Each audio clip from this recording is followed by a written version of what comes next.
lever number 189, photo number 44, which would be June the 8th, 1967. The bankruptcy case number 9824606 matches the phony deed, lever number 2794, photo number 281, May, April 22nd, 1999. And it states here, which I put in there, just stole my grandfather's property. And the court papers did is there, 14460. And on the next page is 14400. I found that I got all the deeds to the addresses. They all are fraudulent. Same house.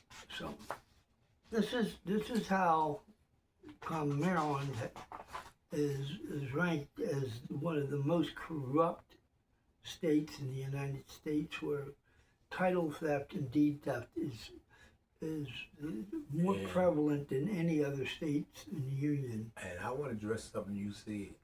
If you look here, is Julie A. Mack, acting assistant U.S. trustee.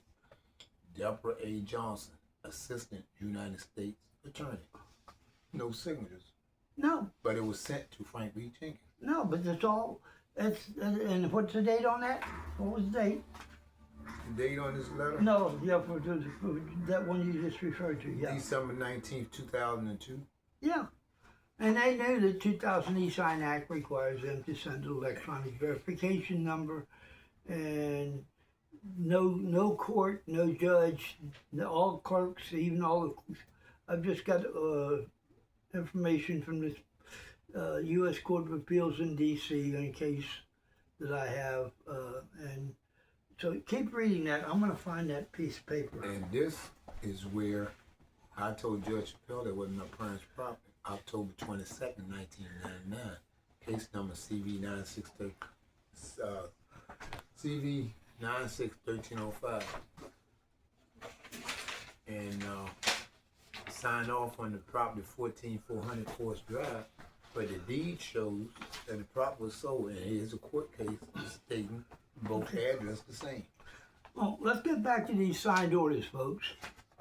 This is a document that I just received, and it's void, but whatever. It's case number 255411, United States Court of Appeals for the District of Columbia, September 2025. It's also referencing case number 125-CV-2222 UNA, which means it was never assigned to a judge. Okay? And filed on May 29th, 2026. Corporation of the United States, Inc., through its corporate CEO, Donald John Trump, for-profit, private, publicly traded corporation, DUNS, number sign, United States Government, 052714196 at L. George McDermott is the plaintiff. This is a $100 million lawsuit against these private corporations. And the government is the phony government is the defendant. It's 4 different cases, so I've got it going on this. It's an alleged mandate in accordance with the judgment of March 16th, and pursuant to the Federal Rules of Appellate Procedure 1, this constitutes a formal mandate of the court. For the court, Clifton D. Christlick, clerk, and supposedly co-signed by Daniel J. Reddy, deputy clerk, linked to the judgment sent on March 16th, 2026. And I just got another one when I filed a motion in opposition to this piece of garbage. And I want anybody to see this is what an unsigned order looks like. See, if you look right down there,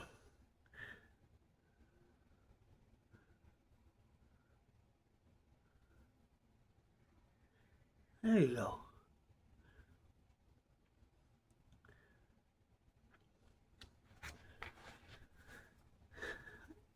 You don't have to respond to these, folks, because these under the void order judgment doctrine, all of these orders are a fraud.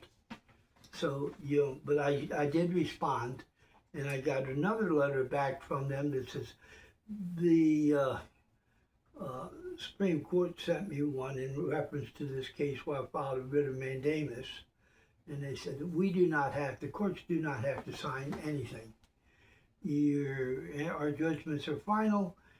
You're not entitled to a signed signature. You're not entitled to a copy of the judge's oath of office.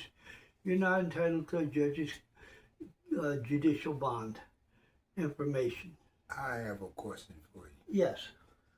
We know that they went there, confessed Frank P. Jenkins stole all their land. Yeah. The date on here is July 28th, 1999. Frank P.'s signature is there. Frank P. Jenkins put in writing, after I got guardianship, which was July 9th, 99, that the attorney Marie B. Diary assisted him and was the attorney that committed the crime. Right. So after he wrote that, he told the truth. Here's what it says. Order striking appearance. Bankruptcy case number 9615530, chapter 13. Upon consideration of the motion to withdraw appearance filed by Marie B. Diary, it is apparent that counsel has complied with local bankruptcy rule 9010-4. It is this 8th day of July 1998 by the United States Bankruptcy Court for the District of Maryland ordered that the appearance of Marie B. Diary as counsel of record for the above cashing debtor is hereby stricken. So what they done is signed by Judge Duncan Kerr. Okay, let me just let me show them this. This is what once again, this is what a signed order is. You see it right here. But it don't work for us. It works for the corrupt judges. Okay. That's a valid signature. You can see it's a valid signature. And they're telling us now that they're a corporation. They don't have to. This is why I'm forming this new coalition for justice. So my question now about this is, I know the judge signed that they paid for the crime. Okay. Well, but the problem is, when I go in federal court and file the paperwork, will I get attacked like I did in Charles County, or will well, you're gonna have to. You've got to go. You've got to follow the procedure. You have to go before Judge Chasnow, present this as newly discovered evidence, and ask for a jury trial. That's correct. File to open the case and demand a jury trial, and you also should demand that the U.S. Attorney's Office investigate the use of forged documents in the court system and forged court orders in the state and federal court systems in the state of Maryland. Here's something I need to bring to your attention. The U.S.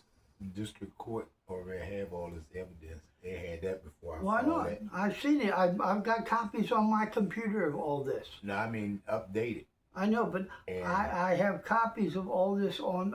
Yep. Every time you send me something, I keep I've got a file on you. It has a copy of every document that you've ever filed with me. So. And I have the name of the U.S. Attorney's name that You know, I'm getting documents to, but when I try to contact him, he won't answer my phone calls or return. They won't answer any of my no Will identifier. not return. No U.S. attorney has ever answered any of my filings in 32 years. No, they've never provided any discovery. They've never identified their jurisdiction or authority. They've never produced any of their judicial bonds or anything else. So it's a joke. But what I do is when I go up there, I make sure it's notarized. Okay. And I had them stamp it. Okay. Well, Tom, Tim. Tim, Thank once again, you. forgive me, it's a No, we senior moment. We cool. I'm glad you came by today. This is, you said it's the 20th, and you came by. We made this video, and this is going to be posted at George for Justice on YouTube and at George McDermott, Citizens Coalition for Restorative Justice, Inc. So that, and I'm putting new signs on the side of my van now. We now live in this nation, in our nation system of legal accountability and trust has at an all-time low, period. It's the lowest it's ever been. And we are now living not with courts of justice, with equal justice for all. We're living in courts of inquisition where government courts, corporate government courts, and corporate government agents in the FBI, the Justice Department, and especially judicial courts and courts of appeal are stealing people's rights, liberties, and properties with forged, unsigned, unverifiable documents. And this must stop. So, I thank you for being here today, Tim. And let's hope I'll get this video up tomorrow. Yeah, thank you for having me.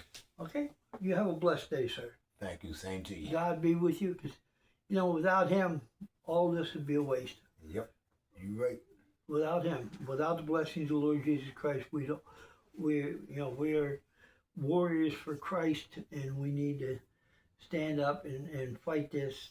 Our numbers might be small, but we're growing.